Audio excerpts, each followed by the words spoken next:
दुर्वासा जी ने देवराज इंद्र को आशीर्वाद दिया और उनके गले में एक माला थी, माला निकाल करके आशीर्वाद रूप में दे दिया देवराज इंद्र को। आप अपने गले की माला अपने से छोटे के गले में डाल सकते हैं, उसको आशीर्वाद माना जाएगा। भगवान के गले में माला है, भगवान को चढ़ाया गया है, उठा करके अपने गले में डाल लीजिए प्रसाद स्वरूप में। लेकिन अपने गले की माला अपने से बड़े के गले में नहीं डालनी चाहिए।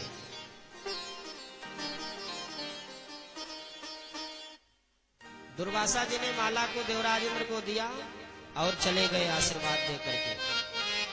देवराज इंद्र ने वो माला निकाली, अपने वाहन हाथी एरावत के सूंड में डाल दिया। अब एरावत हाथी को क्या पता कि ये माला कहां से आया है, किसका है, किसने दिया है। एरावत ने अपने सूंड से माला को निकाला, जमीन पे पटक दिया, पैर से कुचल दिया, धूल मिट्टी लग गई। इतने में दुर्वासा मुनि घूम के आ गए। देखा हमारे माला का अपमान किया देवराज इंद्र ने। क्रोध के मारे शरीर पूरा कांपने लगा, आंखें लाल लाल हो गई। देवराज इंद्र को दुर्वासा जी ने श्राप दे दिया, है मूर्ख, बहुत जल्दी तू दरिद्र हो जाएगा, तेरी लक्ष्मी तुझे छोड़ करके चली जाएगी। जैसे ही ब्राह्मण देवता ने श्राप दिया, देवराज इंद्र का पूरा शरीर काला पड़ गया। लक्ष्मी मैया स्वर्ग से निकली और समुद्र में चली गई। देवराज इंद्र रोते गिड़गिड़ाते भगवान श्री हरि नारायण के पास पहुंचे।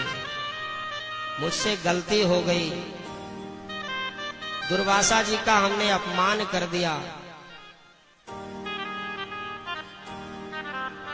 भगवान नारायण ने कहा तुम्हारी लक्ष्मी मैया रहित हो गई हैं, अब समुद्र का मंथन करो, तुम्हारी लक्ष्मी भी तुमको प्राप्त हो जाएंगी और अनेकानेक रत्न तुमको मिलेंगे।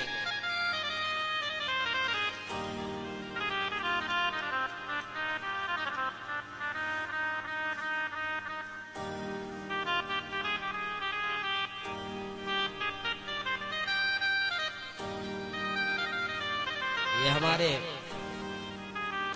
यजमान सुपुत्र परम आदरणीय भगवत भक्त भैया श्री राजेश पांडे जी के द्वारा हमारा सम्मान और ये साथ ही साथ श्रद्धा पुष्प समर्पित हो रहा है। बहुत बहुत आशीर्वाद है भैया जी के लिए। पूरा परिवार आपका सदा स्वस्थ रहे, मस्त रहे, व्यस्त रहे।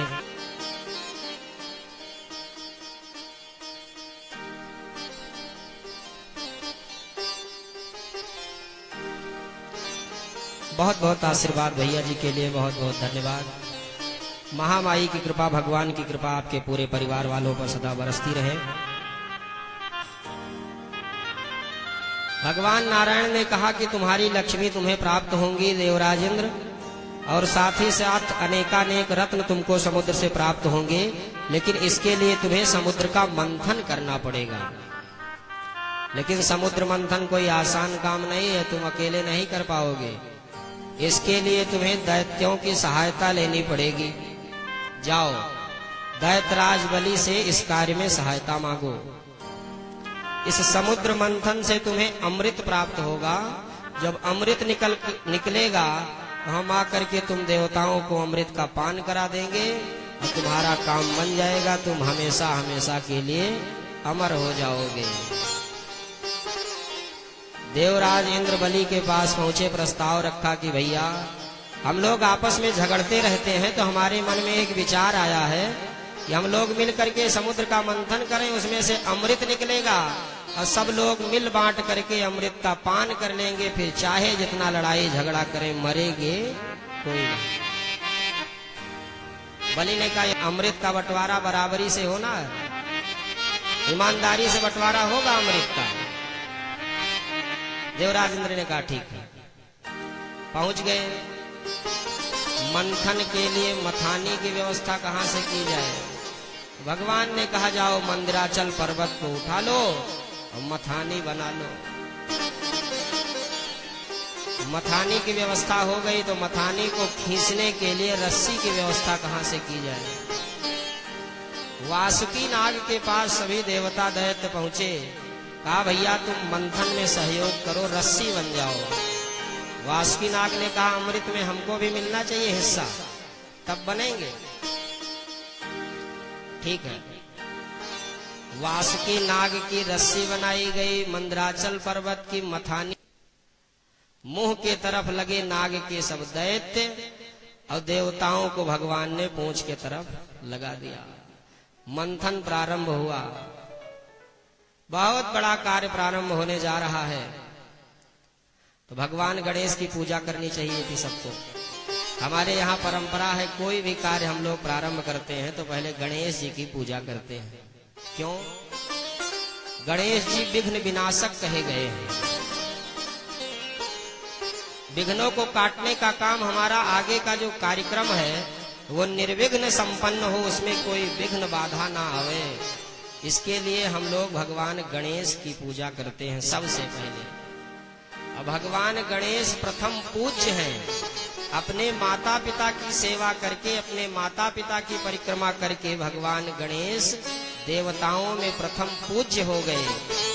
इसलिए भी हम लोग गणेश की पूजा करते हैं। मंदराचल पर्वत का भार इतना ज्यादा था कि वो जल में डूबने लगा। इस संकट को दूर करने के लिए आज भगवान श्री हरि ने एक रूप बनाया। कछुआ का रूप बना के भगवान जाके समुद्र की तलहटी में बैठ गए। बोलो कच्छप भगवान की जय जय हो। समुद्र मंथन के इस प्रसंग में भगवान के 3 अवतार हुए हैं। मंदिराचल पर्वत डूबने लगा तो भगवान कछुआ बन करके आए। धन्वंतरी के रूप में अमृत का कलश लेकर के आए। और जब ये हुआ कि अमृत लेकर के सब दैत्य भग गए, दैत्य लोग अमृत का पान कर लेंगे। देवता जब दुखी हो गए तो देवताओं को अमृत पान कराने के लिए भगवान मोहिनी बन करके आए। समुद्र मंथन के इस प्रसंग में 3 मुख्य अवतार भगवान के हुए हैं। और ये तीनों के तीनों अवतार श्रीमद् भागवत के 24 अवतारों में गिने जाते हैं जो परमात्मा के हैं। मंथन प्रारंभ हुआ बंधुओं।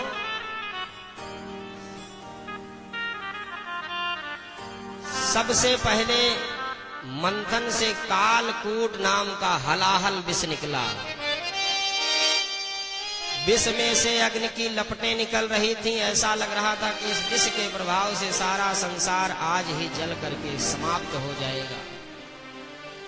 भगवान नारायण ने कहा सब विष इकट्ठा कर लो, अब भोले बाबा के पास लेके जाओ। देवता कालकूट हलाहल विष लेकर के भोले बाबा के पास पहुंच गए।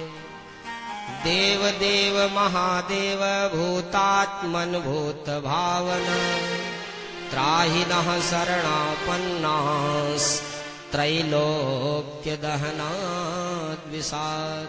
हे भूत भावन भोलेनाथ, हे अजर अमर अविनाशी, हम सब आपके चरणों में प्रणाम करते हैं। जय अजर अमर अच्युत अशेष, जय अविनाशी शंभो दयाल, जय भूत भयंकर प्रलयंकर अभयंकर शंकर मुंडमाल।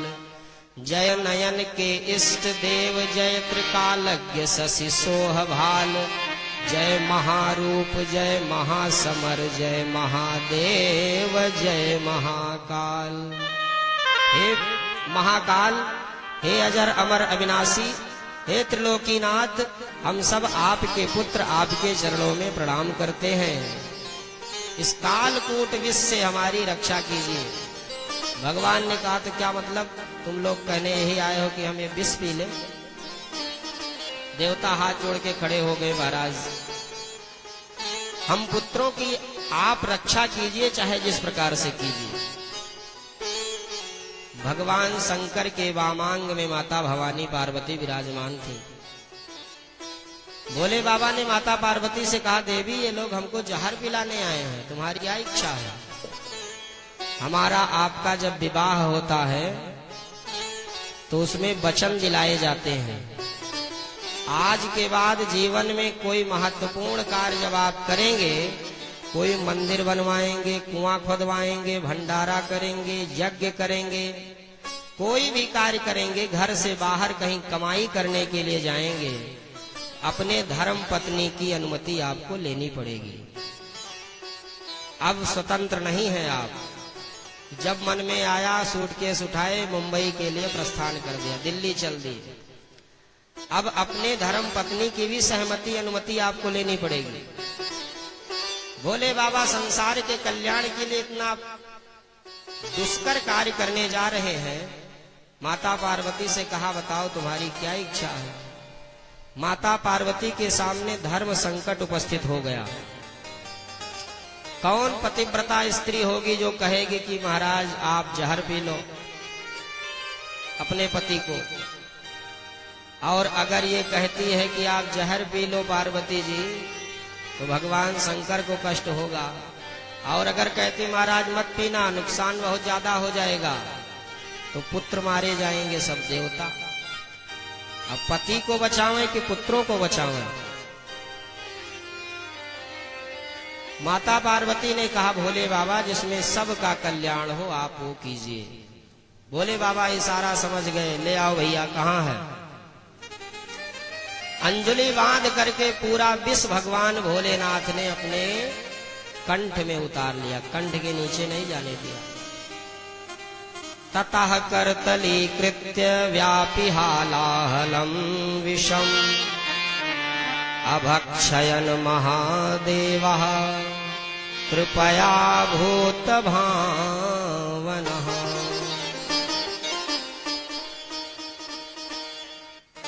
एक ही घूंट कंठ तक गया, खाली वो विष का जाम हुआ।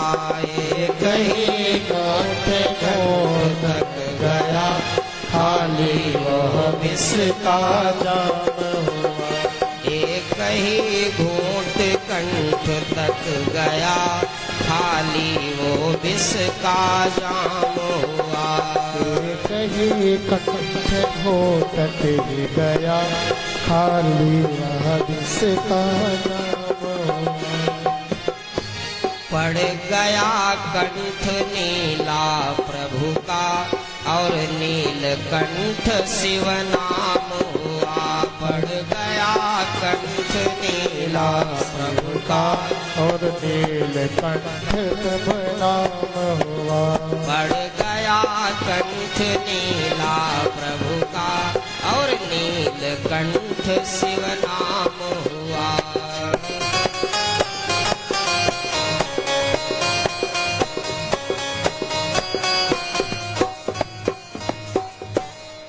भोले बाबा ने कहा रा, रा कहने से मुंह खुल जाता है, और माँ कहने से मुंह बंद हो जाता है। राम नाम का उच्चारण भोले बाबा ने किया, और पूरे के पूरे हलाहल विष को अपने कंठ में उतार लिया, अंदर नहीं जाने दिया। भोले बाबा का भाव है कि भगवान श्री राम हमारे अंदर बैठे हुए हैं, और राम जी के अंदर ये समस्त ब्रह्मांड, अनेकानेक ब्रह्मांड, तीनों लोक, समस्त जीव राम जी के अंदर बैठे हुए हैं। तो विष के प्रभाव से भोले बाबा को कष्ट होगा, भोले बाबा को कष्ट होगा तो उनके अंदर बैठे हुए राम जी को कष्ट होगा, और राम जी को जब कष्ट होगा तो तीनों लोक, समस्त ब्रह्मांड समाप्त हो जाएगा। ये भोले बाबा का भाव है।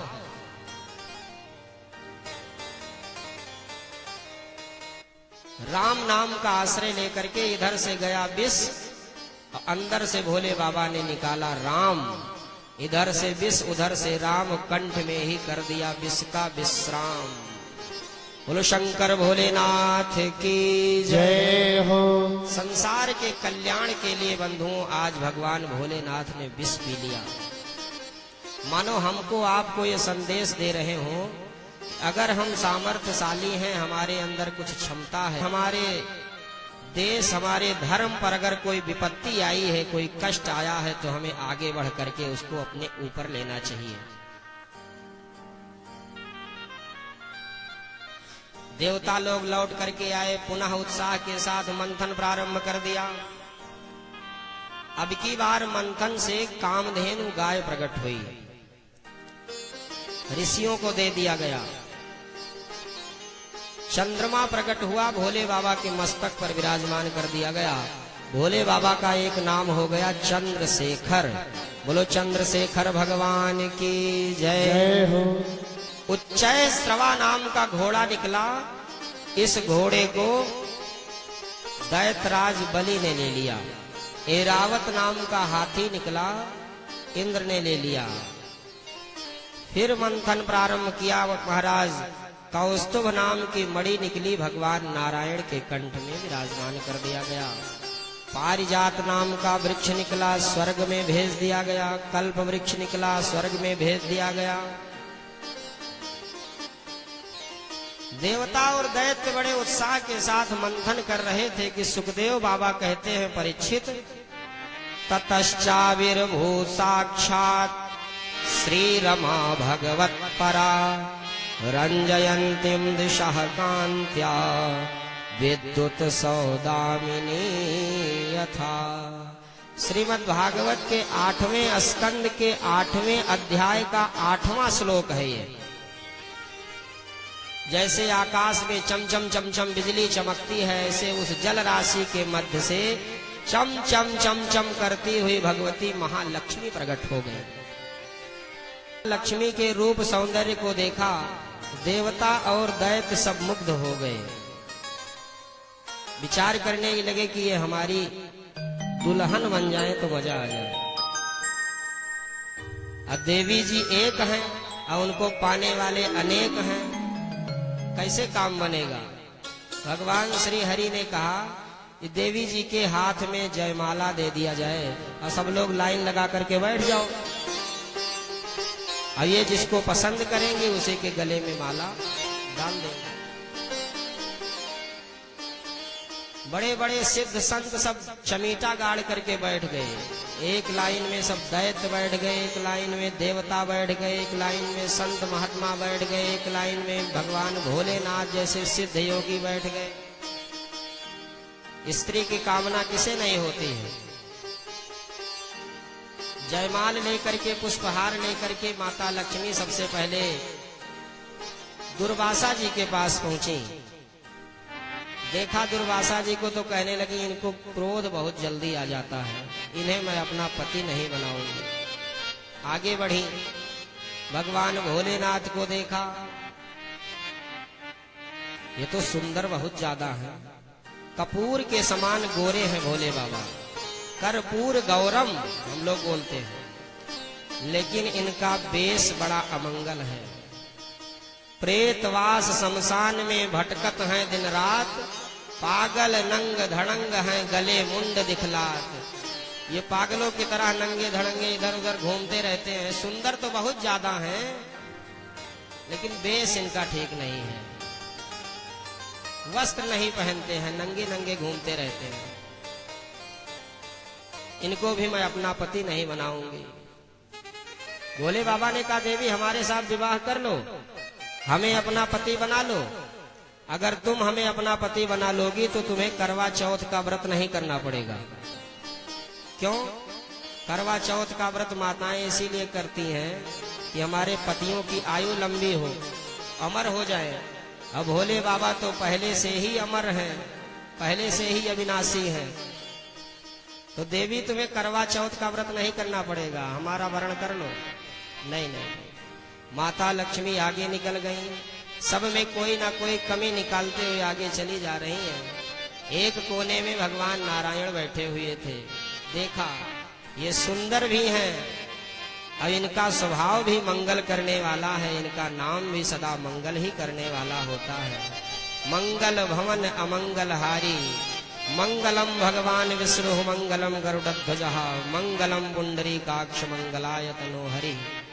इनका रूप भी मंगल करने वाला है, इनका स्वभाव भी मंगल करने वाला है, इनका नाम भी मंगल करने वाला है। सर्वतो भावेन, सब कुछ इनका मंगल ही मंगल करने वाला है। इन्हीं को मैं अपना पति बनाऊंगी। भगवान नारायण के गले में जयमाला डाल दिया, बगल में जाकर के विराजमान हो गई। भगवान नारायण का पूरा नाम हो गया लक्ष्मी नारायण। बोलो लक्ष्मी नारायण भगवान की जय हो। 14 रत्न उस समुद्र मंथन से निकले थे बंधुओं। रंभा नाम की अनेकानेक अप्सराएं निकली, नाच गाना करते हुए उनको आधा आधा बांट दिया गया। आधा देवताओं ने ले लिया, आधा दैत्यों ने ले लिया। वारुणी नाम की मदिरा निकली, इस मदिरा को केवल दैत्यों ने लिया। श्री रंभा विष वारुणी अमीय शंख गजराज, कल्पतरु अरु वैद्य मणि कामधेनु शशिवाज। अब की बार बड़े उत्साह के साथ मंथन किया जा रहा था कि जल राशि के मध्य से अमृत कलश लेकर के भगवान धन्वंतरी प्रकट हो गए। ये भगवान के 24 अवतारों में एक बताए जाते हैं। अमृत निकला, देवताओं को ये पता लगा, झपट्टा मार करके अमृत का कलश छीन के दैत्य लोग लेकर 9 2 11 हो गए, भग गए। देवता बेचारे हाथ मलते रह गए, हमें कुछ नहीं मिला, जिसके लिए हम परेशान, जिसके लिए इतना ज्यादा मेहनत किया, वो तो सब दैत्य लोग लेकर के भग गए। बड़े दुखी होकर के भगवान श्री हरि के पास पहुंचे। भगवान ने कहा, देवताओं चिंता ना करो, हम तुम्हारे लिए कोई व्यवस्था करेंगे। दैत्य लोग अमृत का कलश लेकर चले तो गए, लेकिन पी नहीं पाएंगे। क्यों? क्योंकि उनमें एकता नहीं है, उनमें संगठन नहीं है। हम में आप में एकता होगी, संगठन होगा तो बहुत से बड़ा कार्य हम लोग कर सकते हैं। लेकिन बिखरे रहेंगे, अलग अलग रहेंगे तो सब लोग अलग अलग मारे जाएंगे, कोई काम नहीं कर पाएंगे। दैत्य अमृत का कलश लेकर के चले तो गए हैं, लेकिन पान नहीं कर पाएंगे, हम तुम्हारे लिए कोई व्यवस्था करेंगे। भगवान ने कहा चलो, जब हम इशारा करेंगे तो तुम लोग चले आना। अब भगवान श्री हरि नारायण ने दिव्य मोहिनी का रूप बनाया और यहाँ दैत्य अमृत का कलश लेके आपस में झगड़ा कर रहे थे। पहले मैं पीऊंगा, ये दूसरे दैत्य ने कहा पहले मैं पीऊंगा। क्यों? क्योंकि मैं बलवान ज्यादा हूं इसलिए पहले मैं पीऊंगा। दूसरे ने कहा मैं धनवान ज्यादा हूं इसलिए पहले मैं पीऊंगा। तीसरे ने कहा मैं बुद्धिमान ज्यादा हूं इसलिए पहले मैं पीऊंगा। पहले मैं में कोई नहीं पी पाया। और भगवान मोहिनी का रूप बना करके छम छम करते हुए दैत्यों के बीच में पहुंच गए। देखी बढ़ती तकरार, जब नाव फंसी मझधार, लिया रूप मोहिनी डार, बने प्रभु नर से नारी है, बने प्रभु नर से नारी है।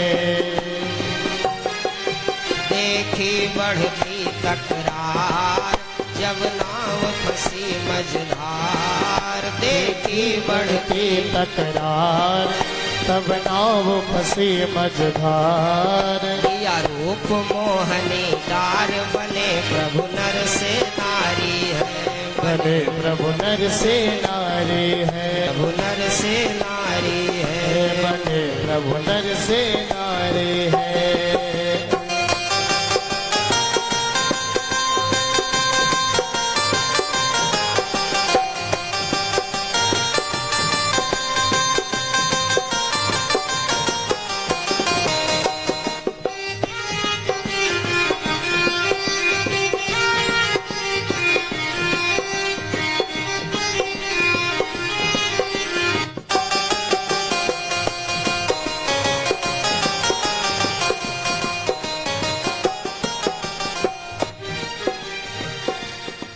मोहनी रूप धर प्रभु जी, बलि के समीप है आए। मोहनी रूप धरि प्रभु जी, बल कर समीप है आए। मोहनी रूप धर प्रभु जी, बलि के समीप है आए।